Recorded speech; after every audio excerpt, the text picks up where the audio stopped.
All right. Welcome, welcome, welcome, everyone. Thank you so much for being here today on this amazing day where life is occurring. I'm the not-so-Reverend Lisa Giroux, and we're chit-chatting today. Yes, we are chit-chatting about how to shine even brighter in our life amidst all this drama and chaos, which is ideally just the birthing process. And in order for us to be even more effective in our expansion process and our pathways to peace of mind, purpose, well-being, prosperity, we really have to practice every day, don't we? So I invite you to come along. Make sure to like and subscribe. I sure appreciate that, and I appreciate your support. I hope that you enjoyed the 21 Days of Reiki Transmission. That's really a great way to begin this process. And, if 21 days seems a little too daunting, then there's 7 ways to towards wellness, and both of those are down below. You can get your copies of those now, and I invite you to do so, and I so appreciate that, because the reason why we start this adventure, this experience in this lifetime, is to learn. This is the Earth School, right? To learn lessons in compassion and empathy, and how to work well with others. And, how are we doing in that? Do you get an A, a B, a C, a D, an F today? And we really do kind of want to gauge our experience and look and see where we were, and then say, hip, hip, hooray, imagining where we're going. There seems to be a lot of drama and crisis in this time, in this age of Aquarius. And it is disturbing on many levels. It's disturbing by the way, here we go. Are you ready? Are you ready to receive this transmission today? There's very, very much crisis and turmoil, this birthing process that we are in the midst of.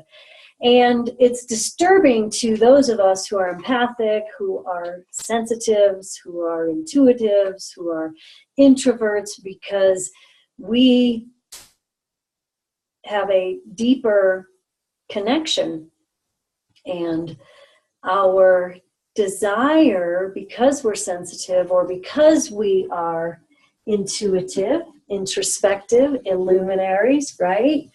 We are challenged by this. And so the importance of disengaging from that information overload, so that we can be more effective and more powerful and shine more brightly. We must shine in this lifetime. We are here to really do our part in contributing to the collective conscience, no longer contaminating the collective conscience. So if we are in the mosh pit messing it up with all the mishigash, those who vibrate at lower frequencies, who are manipulated on a grand scale because they do not have this level of ascension for a variety of reasons, and we go more deeply into that, as you know, in some of the one-on-one coaching, because I do believe that we can overcome. But only if we come up that scale of consciousness above the level of 200. We kind of are crawling on like reptiles. We're on our bellies like reptiles, right? We're on our bellies. We're barely slogging through. We're down there in the mosh pit of humanity where it's just bleh. And one day we have the awakening. We have one brief instant where we come above. We rise above that level of 200 and we come to this position of neutrality, and we look around and we notice that we have this instantaneous enlightenment, this instantaneous ascension, this instantaneous aha. But what happens is we don't cultivate that and let it blossom. We drop right back down because we don't have enough frequency or vibration to kick us up the ladder a bit further. So we fall back down. Now, the thing about falling back down is we can get back up. Just that one lucid moment, that one, I always liken it to those two synapses that were left firing with somewhere in my brainscape that said, what is my responsibility here, right? Why don't I stop blaming or shaming myself, others, blaming others, shaming myself because of the circumstances in which I presently find myself that are hellish, right? That deserves a breath. And the importance to go back to that, it's no bigger than this, it's like that big. I should find the sunlight, but it's like that big, can you see my eye through there, right through there? Not through, it's infinitesimal, it's tiny, tiny, tiny, tiny. Now I think back in my life experience, and I've really noticed a lot of this, that, we all come across the earth plane and we are divine perfection. Ideally, this is the way it was at one time. Let's say 1,000 years ago, your mother gave birth to you and you began your conscious journey in this lifetime. And because of circumstances, I do believe that we had easier access to this information, the greater grid, right? What has happened is now the outside influences on our higher self, the outside influences on, we've been eating. I just did a whole series on this in Food Frequency for Life. We have been poisoned, systematically poisoned. So now when a baby is born, unfortunately, the mother is depleted because her mother was depleted, because her mother was depleted, and fathers too. The sperm, the sperm donors in many cases in this lifetime, or the biological father who we've thrown out of the house for a variety of reasons, and God bless that whole situation. So the physical house that houses this energy, this frequency, this power, this vibration that is the unseen, that is the resonating outward, that is resonating inward, that is everything in the ethers, that is mysterious and unknown, cannot rise to its potential because of these toxic influences. Be it, there's a variety of them. There's a variety of them. If you'd like a little sampling of what the variety of them are that I'm speaking of, we have disengage from our higher power, call it God, the Christ consciousness, the universe, source, whatever you want to call it. I don't care.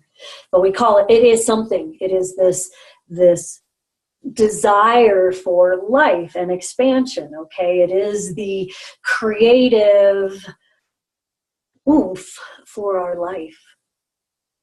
We dampen that by bodily experiences. Biology, our biology is impacted by that. Yesterday I was talking about biology, biography. So those whoever they are, right? Those who are the manipulators, right? They are very well versed in how to devastate not just a person, but great amounts of people. And what you would begin with would be to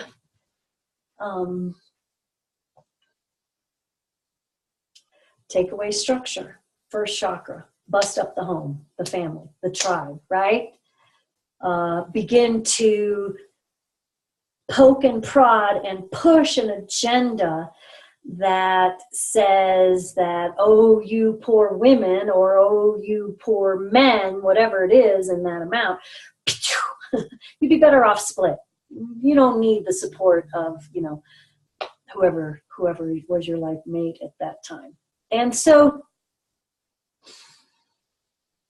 that began to rock our foundation, our root chakra. Color is red. And that began to create a stress pattern. There are patterns of stress. There's good stress, right? EU stress is beneficial. It's what ran us away from the saber-toothed tiger. It's what gets us to the airport on time. It's what gets me here in front of you when I get that little feeling I know I must take action. You stress is when we take action. And what it does in the body, although it does some of the exact same things, it releases a little epinephrine, it causes our heartbeat to race, we get that tummy talk, right, going like, you better get to work today, Missy, right? You better get cracking and get some work done today, or whatever it is for our own personal top 5, right? We write that down, then we focus on one at a time, blah, blah, blah. Distress is devastating to the frequency, and it prolonged distress leads to lack of ease or dis-ease within the physicality, within the emotionality, within the spirituality, right? So if our foundation is rocked, we're like this. You ever been on a boat? Your first time on a boat, you have to adjust. And so we make these corrections within our frequency, within our frame, within our structure. And, we might have to go like this. Well, I am no longer in perfect balance, right? My structure has been rocked. So this chronicness, this chronic stress begins to vibrate more loudly than the peace of mind, well-being, structural stress for ourselves and our own little personal, right here, right now, which reverberates into right here, right now, okay, which reverberates out onto the planet right here, right now. So foundation has been rocked, right? So if I were going to destroy civilization, I would want to rock the foundation first. Then I would want to feed you not only a line of bullshit, but I would want to feed you toxins. I would want to tell you that your role as nurturer and nourisher isn't important, and that your free time is more important, and isn't it convenient, this food that I'm going to now vomit upon you. I'm going to take out all the nutrition. I'm going to take out all the the benefits of nourishing food, and I'm going to give you a lot of crap that's going to make you feel awful. Trying not to swear today. And I would, hi boo, there's my sweet little girl. Hi boy, you're a good girl. I would feed you this, which would cloud your body with a toxic poison, saved by the bell.